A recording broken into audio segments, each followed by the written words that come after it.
It's your boy Football Time.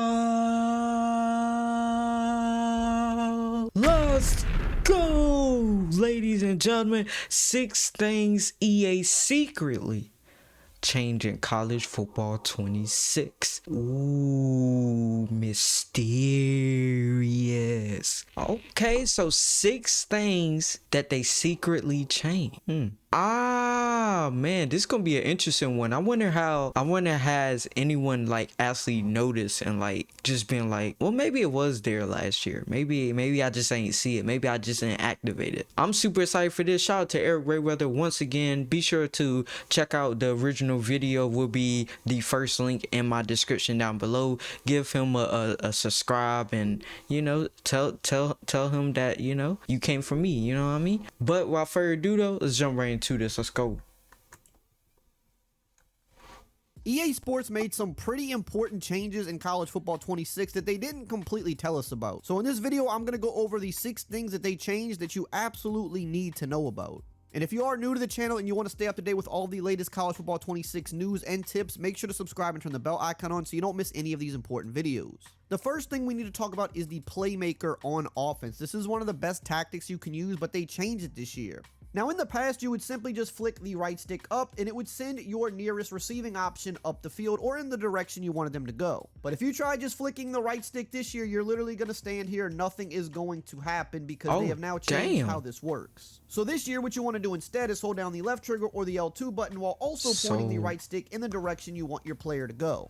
An area where this can be really good. I bet you they did this so people wouldn't accidentally press it. Or a running back route that's underneath as well. If you send this up the field, it can get into these nice open holes. Oh my god! I know you can do this. It can also be really useful in the scramble drill if you're rolling out and you need to send somebody up the field as a last-second bailout. Like a point, like that Jamar Chase and Joe Burrow. Y'all remember that? With the playmaker feature, use left trigger or L2 while directing the right stick. This can take your offense to a whole nother level. Now that brings us to number 2, which is why the playmaker feature was changed, and that's juking in the backfield with your quarterback. Now this one in particular, they did tell us about, but some people still don't know how to do it correctly because I don't think they explained it fully. So when you're in the backfield, there is opportunities with your QB to juke, but if you try to just juke regularly, this is going to happen. You're going to get sacked and you're not going to actually pull off a juke. What you need to do if you want to juke out in the backfield is you be holding down the right trigger. Now do keep in mind, I don't think that this is the best thing in the world to do. You can fake people out sometimes, but I do find that if you're in a situation more times than not, it's going to be bad. A lot of times it's just going to end in you getting sacked or getting hit. There can be some rare situations where this might work for you, but more times than not, I think you're better off just trying to get out of the pocket yourself. Don't try to run around too much in the backfield trying to juke people out. I just think more time. I want to make something clear. When you're running why are you backpedaling as a quarterback? Why are you running 10 yards in the other direction and then expected to throw an absolute laser to the other side? And then get mad when you get sacked or there's a fumble animation. Step up in the pocket. This is for everyone out there. I have seen this so many times. Step up in the pocket. Now, if you don't care about this and you still want to, oh, nah, I pay all this money. I'm going to play the game out. Okay, cool. I'm not talking to you. I'm talking to the ones that always get mad, but yet they give up 10 plus yards by running with their quarterback all the way to the back. What is you doing? You just took a sack. Now it's 2nd and 31. There has to be reasons why they're 2nd and 31. If that's your reason why it's 2nd and 31, don't talk to me no more. Just don't talk to me no more. I don't want to play against you no more. You got the win. There you go. Cause ain't no way I'm gonna sack you and it's 2nd and 31. First and foremost, You off the friends list thing. Wherever it is on PlayStation and all that, you off of that. Alright? And if you got my number personally, don't text me no more. Cause that's just stupid. Times and not, it's going to lead to your QB getting hurt or you just losing a lot of yards. But if you want to do it properly, you have to hold down the right trigger or the R2 button while performing the juke in the backfield. Otherwise, he will just stand still. Number 3 is another big one. How to truck with your running back. People seem pretty confused this year in how to pull off a successful truck. And that's because this year the truck button applies to 2 completely different mechanics. So when people try to truck sometimes, they're not getting the animation that they expect. They're not falling forward like this. And instead what's happening is their player is reaching the ball forward. So instead of actually doing a because they did add the reach out now. Like that's why. Reach out for extra yards, but the problem with this is that this also leads to a lot of fumbles, and you really only want to do this if you're reaching for the goal line, not at this part of the field. So what you need to make sure you're doing if you want to pull off a successful truck with your ball carrier is you need to lightly flick the right stick up as you're making contact. Okay, you cannot, so light under any flick. circumstances, hold the right stick all the way up like you could in the past. You must lightly flick it quickly as you're making contact with the defender. I gotta remember that light doesn't flick. mean you're gonna have a successful truck every time, but what's gonna happen is he'll at least attempt to truck like this, and he won't be reaching the ball out at risk of fumbling. I've definitely have seen a couple of people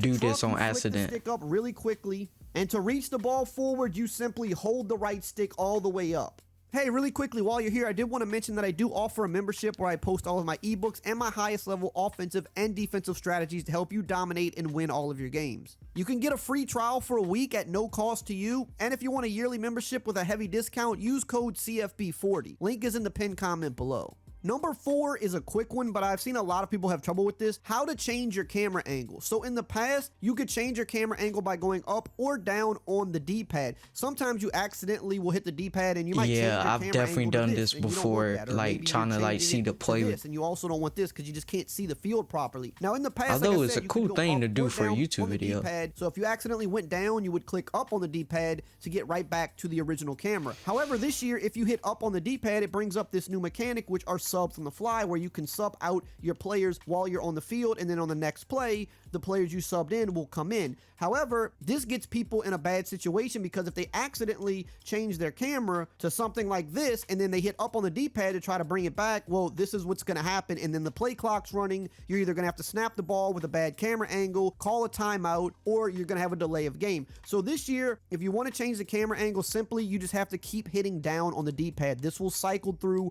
all the different camera options. Down on the D-pad. Up on the D-pad, and I'm gonna be honest with you, I'm probably not gonna remember this. This will save you a lot if you accidentally hit this in game. I try my best. You need to be able to quickly get back to your right camera so that you can snap the ball. Number 5 is a really big one they changed this year. How to QB contain. So if you're facing people that like to roll out a lot, sometimes you want to throw a QB contain out there to try to stop them. Now in the past, what you would do is hit the RB or R1 button, and then you would hit that same button again. But if you do that this year, notice what happens. The entire defense presses, which is one of the last things you want to do. Because if you have a one-on-one on the outside and you accidentally press, this could turn into potentially giving up a touchdown over the top just like this. So this year, if you want to QB contain, it is important that you know the difference. You need to press the RB or R1 button, and then you need to follow that up with the LB or L1 button. That will put your edge rushers into a contain, and that will not press your defense. Now, this is one of the most drastic changes just simply because they took a mechanic that just contains quarterbacks, and they changed it to pressing your entire defense, which is just crazy because if you press your defense in a situation where you do not want them pressed, that literally gives up touchdowns. I can see a lot of people say about this. It completely compromises your defense. So I wish they would have done something different here. So now hopefully the contain works as intended, and if your opponent rolls out, he should lose yards. Number 6 is another big one. If you accidentally get caught on your defensive line in game, which let's be honest, it happens to all of us, you're not going to be able to get back on a defender if you don't know the proper button inputs, which they have changed this year. Now I'm gonna go Oh, here. they I'm gonna changed zone it. out some of these pass rushers just so I can demonstrate. I'm always how this on the works. D-line. So if you get caught on a guy who is rushing on the D-line, you must first use the D-pad, flick that up, and then once you are on a defender, now you can go back to switch sticking with the right stick. But if you try to switch stick off the D-line, you're not gonna be able to. You're just gonna be stuck here. So you must use the D-pad, and once you use that, you can get onto your so coverage now guys you and just then gonna be use the right stuck stick, then there. switch stick between players, or maybe you don't want to I switch did not stick, know you just wanna this. stay on a linebacker or a safety. All you have to do is flick that D-pad up to get on that guy. But this also applies to if you are on a guy that's rushing. So sometimes somebody likes to blitz their user just because it makes see this the defensive all the line have time. to account for him as a pass rusher. So people do this when they want to rush less guys, Especially in but online still modes. be able to get some type of block shed, because if you only rush 2 guys, typically you're not going to get good block shed. Even with 3, sometimes you won't either. So you need to have your user rushing sometimes in order for the game to respect the fact that there is technically another guy rushing. So in this situation, the same thing applies. You cannot switch stick with the right stick because he's in a blitz assignment. You must first use the D-pad to get on somebody else, and then from that point, you can switch stick. Now, I'm going to throw in a bonus one here because this one was annoying me for a while until I figured it out. If you want to respot the ball in practice mode, in the past, there were different ways you could do this. I used to hold down both triggers and then click the left stick in. That doesn't work anymore. So what you have to do is you have to make sure you're holding the left analog stick in, and as you're holding it in, you want to tap the left trigger or L2 button, and that will allow you to respot the ball. See, I never knew how to do this in the first place. But there were also other ways. For example, the way I was saying that I did it, that always worked for me, but now it seems like a lot of those other ways where you would just press them all at the same time don't work. So you need to hold the left stick in, tap L2 or left trigger, and you'll be able to move it around without having to pause the game, which takes more time. Now, if you want to know about the 26 absolute best... I want to apologize for not having too much to say about this. I did go on my little sleep, but I haven't played the game, so it wasn't much that I could really give too much insight on that he was talking about.